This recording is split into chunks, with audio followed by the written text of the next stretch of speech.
Selamat malam, selamat datang di Mata Najwa. Saya Najwa Shihab, tuan rumah Mata Najwa.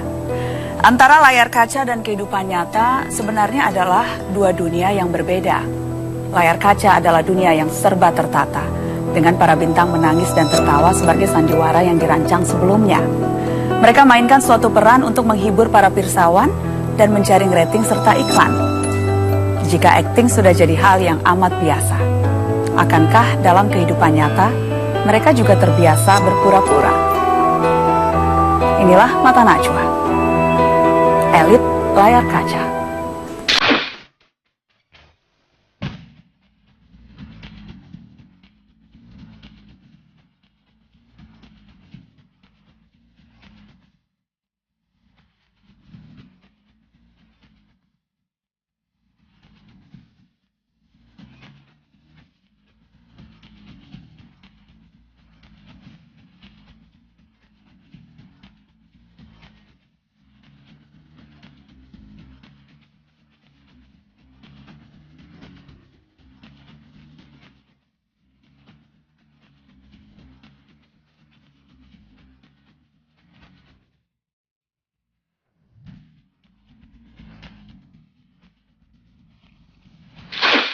Pemirsa, dunia adalah panggung sandiwara, terlebih di layar kaca. Kerap kali nasib sebuah program bergantung pada kekuatan karakter yang membawakan. Mata Najwa mengundang seorang bintang layar kaca. Bermula dari trik magic, ia kini menjadi sosok yang kerap dilirik. Telah hadir Deddy Corbuzier. Selamat malam, Mas Deddy. Selamat malam. Terima kasih sudah bersedia memenuhi undangan Mata Najwa. Sama-sama. Gantian sih sebenarnya. Gantian ya? There's always give and take. Always like that. Jadi artinya setelah ini saya yang harus datang ke acara Nana harus ke acara saya. Insya Allah dengan senang hati. Menarik untuk berbincang dengan salah satu elit layar kaca. Saya katakan elit karena Anda masuk industri ini sudah sejak tahun 98. 98. Anda melihat ini suatu perjalanan yang akan panjang, targetnya memang sampai panjang, akan ada terus di depan layar kaca? Ya, dari awalnya orang tua saya juga udah meragukan itu. There's a lot of things. First, I'm Chinese. Di zaman saya tidak banyak Chinese people yang masuk ke dunia entertain. Kedua, saya main sulap. Anggaplah tukang sulap ya. Nah, tukang sulap itu kan pekerjaan yang tidak menjanjikan menurut mereka. Iklannya aja di bawah tukang sedot WC kan. Selalu ditanya mau makan apa. Kalau udah main sulap tuh mau makan apa gitu. Selalu ditanya itu sama orang tua saya. Ya, zaman dulu belum ada limbat. Kalau ada limbat kan saya bisa jawab makan paku, makan apapun bisa gitu kan. Sudah ada contoh keberhasilan gitu ya. Tapi orang itu akan kehilangan daya ketertarikannya pada Anda gitu. Jika Anda being ordinary. Gitu. So the idea is that sama seperti this is a company. This is a company. Saya menjual diri saya basically. Dan you need to change. You can't follow the flow. You need to change, you need to be flexible. Anda harus merubah, Anda harus melihat situasi suasana. Lawan saya sekarang anak usia 20 tahunan yang keluar gitu ya. So you need always move, Anda nggak boleh ada di zona nyaman terus-terusan. And I always change. Dengan itu karenanya Anda bisa bertahan, karena selalu berubah. Selalu berubah. Ketika orang nonton TV, apa sih yang mereka inginkan menurut Mas Deddy? Tergantung dari kelas A, B, C, atau D. Itu dulu. Tapi kalau kita bicara sharing dan rating, pasti kisah horor menyedihkan, seks. Always sells. Sex and horror always sells. Makanya terakhir-terakhir dibikin film horor dengan pemain seks, ya kan? Jadi it's really sells. Tapi kombinasi maut. Kombinasi maut. Tapi kan kita nggak bisa follow seperti itu. Pasti kita nggak bisa follow seperti itu. Nah, kalau saya larinya, menurut saya anak-anak muda. Apa sih yang anak-anak muda itu mau? Apa sih yang mereka pinginkan? And that's what we try to hear terus-terusan gitu. Contohnya adalah I come up with my own diet. Oke, yang saya sebar ke masyarakat begitu. OCD. Yes. I come up with my own diet yang saya sebar ke masyarakat. And I need to prove it. Gimana caranya saya harus melawan anak usia 20 tahunan yang mereka must be younger than me. Must be maybe they're more handsome than me, ya kan, mungkin nggak banyak. Gimana cara ngelawan mereka gitu. So I think I need to change gitu. I really need to change. Dan I think I successfully berubah terus begitu. Jadi sekarang kalau anak-anak muda melihat saya, they always come up with my diets, gimana caranya, ininya bagaimana. Dengan berubah terus akan lebih mudah tersesat tidak ya? Pasti. Dengan berubah Anda akan mudah tersesat, pasti. And that's good. Deddy Corbuzier sekarang sudah tersesat karena terus berubah? Pasti. And that's really good. Karena if you stay, you stuck. If you stay, you stuck. You don't stay. Dan tersesat itu hal yang baik karena? Tersesat itu hal yang sangat baik. Karena kalau Anda tidak pernah menyesatkan mobil Anda tidak akan pernah lihat tempat baru. Anda tidak akan pernah belajar tempat baru. Jadi banyak orang nanya, Anda ini jadi pembawa acara karena aji mumpung. Ngomong gitu ke saya. Dan saya selalu menjawab, benar, memang aji mumpung. Is there anything wrong with that? Bisa nggak dibilang aji mumpung kalau saya berhasil? No. Ketika awal-awal mungkin seperti itu, tapi ketika setelah berhasil, orang akan melihatnya berbeda. That's it, ya. Jadi kan sebenarnya tersesat atau aji mumpung atau apa, itu kan kalau kita gagal. Tapi kalau kita berhasil, mereka nggak akan bilang Anda tersesat. Karena kuncinya harus selalu berhasil. Harus berhasil. Nah kalau tidak berhasil gimana? Udah jangan dilihat orang, diem-diem aja itu nggak berhasil. Di televisi ukuran keberhasilan rating dan share? No. Bukan? No. Apalagi ukuran keberhasilan program televisi. Kalau sekarang iklannya banyak, yang nonton banyak. Kalau untuk Deddy Corbuzier ukuran saya keberhasilan? Saya punya acara TV yang rating dan share saya tidak tinggi. Tapi acara TV saya adalah acara dengan penghasilan yang mungkin terbesar di stasiun TV tersebut. Jadi dari hitungan banyaknya pemasukan iklan? Yes. Oke. Oke. Now how? Question is how. Kalau kita ngikutin, jadi ada dua nih menurut saya. Pertama adalah rating and share. Nah sekarang kita tahu bahwa rating and share itu menurut saya sendiri salah. Karena cuman berpatokan pada LC Nielsen. Jadi ini Tuhan ya. Kalau dia mengatakan jelek, berarti jelek. Pertanyaannya, berapa juta masyarakat Indonesia yang diwakilkan dengan berapa orang? Kelas A itu adalah orang yang kalau nggak salah pendapatan gaji 5 juta atau 6 juta itu dibilang kelas A. Jangan kita tahu orang yang gajinya puluhan juta tuh banyak banget. Jadi kelas A-nya dia itu sebenarnya udah bukan kelas A sekarang. Udah kelas C sebenarnya. Nah, jadi dari segi sudut metodologi saja Anda sudah meragukan begitu ya? Iya, itu udah salah menurut saya. Terus Anda memberikan decoder or anything untuk dilihat dan sebagainya. Betapa gampangnya itu untuk dimanipulasi. Sedangkan sekarang kita punya sistem yang lebih bagus. We have social media, kita punya Twitter, kita punya Facebook, kita punya semuanya yang bisa menjadi sebuah patokan untuk acara ini bagus apa tidak. Jadi minimal berdampak dan berpengaruh. Berbeda dengan berapa ratingnya, berapa share-nya atas patokan LC Nielsen. Saya membuat acara dan puluhan kali acara saya masuk worldwide trending topic. Worldwide trending topic itu artinya yang nge-tweet itu jumlahnya jutaan orang.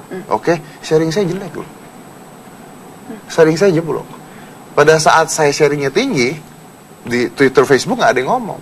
Karena kalau Anda mau sharingnya tinggi, panggil tukang penyanyi dangdut, suruh jungkir balik. Dan penontonnya lebih banyak. Dan itu pun terkadang dilakukan juga.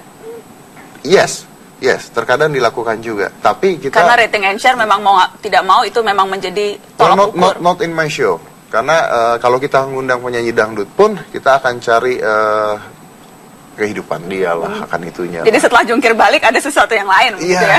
Iya. Karena mau nggak mau jadi akhirnya memang harus kompromi yang dilakukan ya. At some certain times yes, gitu. Tapi kan at least kita harus memberikan sesuatu lah, harus, nggak bisa nggak.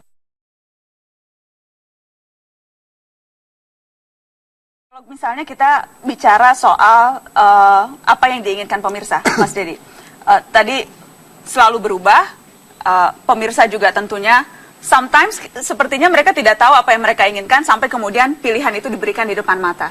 Anda menyesuaikan atau Anda mencari kira-kira membaca tren itu lewat mana? Trennya. Kalau saya selalu melihat dari sosial media. Apa sih yang lagi ngetrend sekarang dan sebagainya. Tapi tetap stick with your character.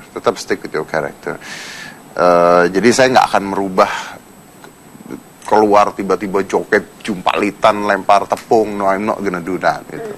Tapi I can suddenly bald my hair. Ini bagian dari upaya untuk stay current. Tiba-tiba penampilannya berubah. Yes. Jadi tampilan lebih penting dari isi? Sangat penting. Lebih penting dari isi? Iya. Lebih penting dari isi? Iya, mana ada kata-kata jangan menilai buku dari sampulnya. Lah orang bukunya di toko buku ditutup semua sama plastik kok. Apa yang Anda nilai? Di televisi juga seperti itu? Iya, pasti. Bertahan berapa lama kira-kira orang akan bisa menilai tampilan saja tanpa melihat Harus isi? rubah lagi tampilannya. Tapi begini. Sebelum ketahuan isinya? Sebelum dia sudah mulai tahu ini isinya seperti ini, langsung berubah tampilan? Tapi begini, lebih penting dari isi iya. Tapi bukan berarti isinya tidak bagus loh. Kalau kita bicara tampilan di politik, Mas Dedi, Mata Najwa seringkali bicara politik. Karena ini saya juga tertarik untuk tahu pandangan, kalaupun misalnya ada pandangan politik Anda. Seberapa Anda mengikuti situasi negeri saat Saya ini? mengikuti, tapi I don't really get deep into it. Karena buat saya ada banyak hal-hal yang lebih penting untuk saya urusin daripada saya berada di sana.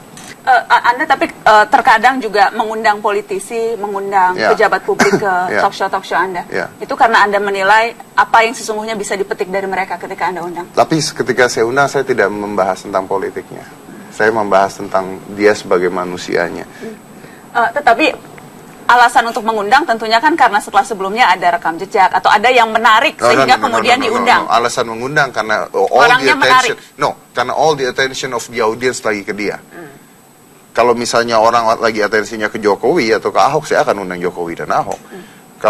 Kalau penonton kita tidak peduli siapa Jokowi dan Ahok, kita undang nggak ada gunanya juga, kecuali dia bisa menginspirasi. And that's two different things. Yang saya bahas adalah hidupnya. Karena kalau apa mau dilakukan dan sebagainya, that's your job. And I think you're doing great in your job. Saya tidak mau lari ke sana, karena saya pasti kalah. Ada banyak fenomena, Mas Dedi, kalau kita bicara politik. Walaupun misalnya Anda bilang Anda tidak peduli, tapi terkadang seru juga berkomentar soal itu. Saya ingin tahu apa komentar Anda kalau kita melihat beberapa peristiwa politik atau peristiwa yang fenomena sosial. Kita lihat yang ini.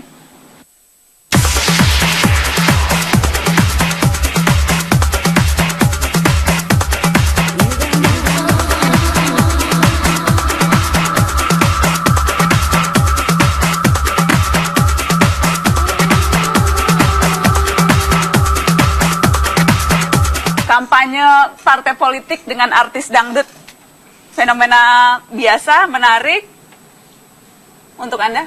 Fenomena yang menurut saya memang harus dilakukan.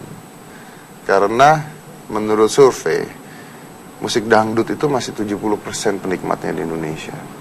It's the music of my country. Jadi kalau Anda mau mengambil... Katanya project pop itu ya? Iya, kalau Anda mau mengambil lapisan menengah ke bawah, ya Anda harus tahu ngasih apa gitu. Kalau Anda kasih stick ke mereka, mereka nggak tahu itu apa, they don't even enjoy it. Tapi kalau Anda ngasih nasi bungkus padang, they will enjoy it. So I think this is a very good move. And untuk partai politiknya. And sex always sells. Walaupun itu di kampanye politik, itu menjadi sesuatu yang memang wajar saja dilakukan. I don't think it's politics, I think it's business. Ini kan bisnis menjaring suara. Bisnis menjaring suara pasti. I will do the same. Anda mau terlibat? No. Banyak sekali yang minta tapi no. Kenapa? Kayaknya capek hidupnya ya. Karena saya ngeliatin presiden kita Pak SBY sebelum jadi presiden dan setelah jadi presiden kantong matanya tambah tebal gitu ya. Saya beneran ini bener. Saya ngeliatin foto-foto dia di Instagram, kan Ibu Ani kan sering main Instagram ya. Walaupun saya nggak pernah nulis apa-apa. Saya liatin. Takut dimarahi? Kenapa? Takut dimarahi. Bukan takut diusir dari Indonesia. Tapi sini gua diusir. Saya liatin fotonya gitu ya. SBY yang dulu sebelum jadi presiden dan SBY yang sekarang jadi presiden itu capek sekali tampaknya. Capek sekali? Iya. Dan ada orang yang tidak mau capek? Saya orang yang tidak mau capek, saya orang yang tidak mau munafik. Ada satu lagi tadi Anda katakan SBY, kita akan lihat ada momen ketika SBY yang seperti ini. Saya minta komentar Anda.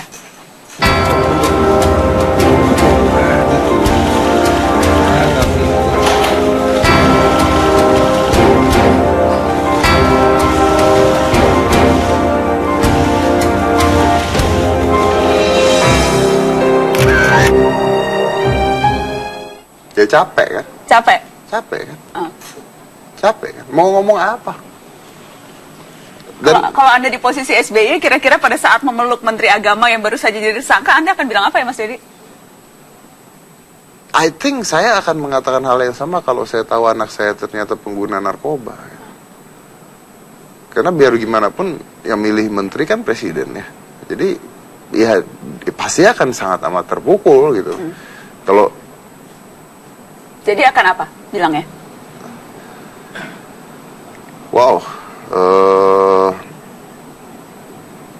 prihatin. SBY terkenal dengan kata itu, prihatin. Ya, Jangan-jangan peluknya bisik-bisiknya ngomong gitu tuh Mas Dedi. Ya mungkin dibisik dibilangin, kamu tuh yang ngapain sampai ketahuan.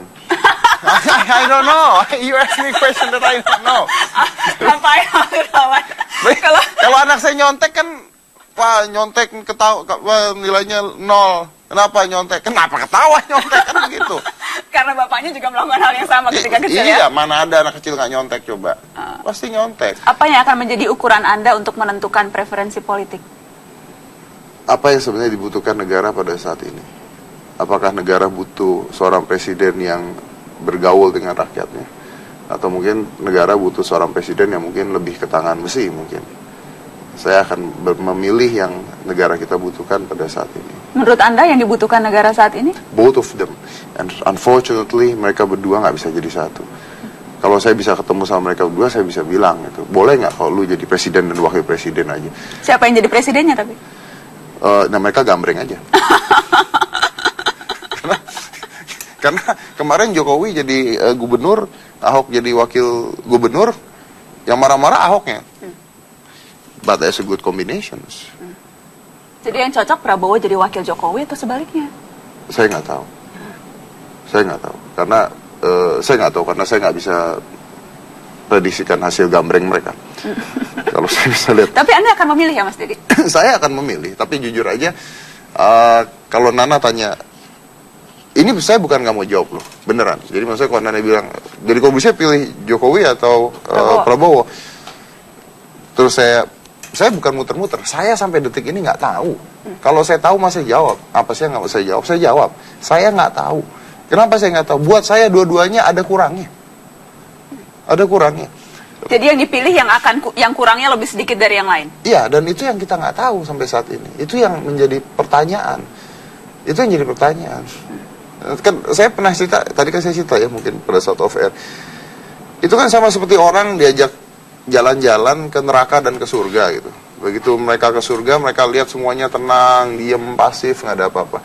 Begitu mereka ke neraka, mereka melihat pesta pola gitu ya. Setelah mati orangnya ditanya, Anda mau ke neraka atau ke surga? Ke neraka lah, lebih enak. Begitu dia masuk ke neraka, ternyata hidupnya sengsara di neraka. Marah-marah dia kan. Kok begini kemarin nggak gitu? Setannya bilang, ya kemarin kan kampanye, sekarang udah berubah. Gitu kan. The fact is pada saat kampanye neraka pun tampak menyenangkan. Ini kampanye. Ini kampanye. Ini kampanye. Bukan sudah terpilih. Kalau udah terpilih masih gitu nggak? Kan kita nggak tahu gitu loh. Both of them, siapapun itu punya resiko yang sama dan punya kelebihan yang saya bahkan sampai detik ini nggak tahu. Baik, Mas Dedi, terima kasih sudah hadir di Mata Najwa. Boleh saya minta satu kata menggambarkan program saya? Wow, satu kata atau satu kalimat? Kalau bagus, satu kalimat dipanjangin. Jadi gitu sih ya. Mungkin bukan satu kata atau satu kalimat, tapi Indonesia need a talk show like this. Kalau satu kalimat mungkin itu. Indonesia butuh talk show seperti ini.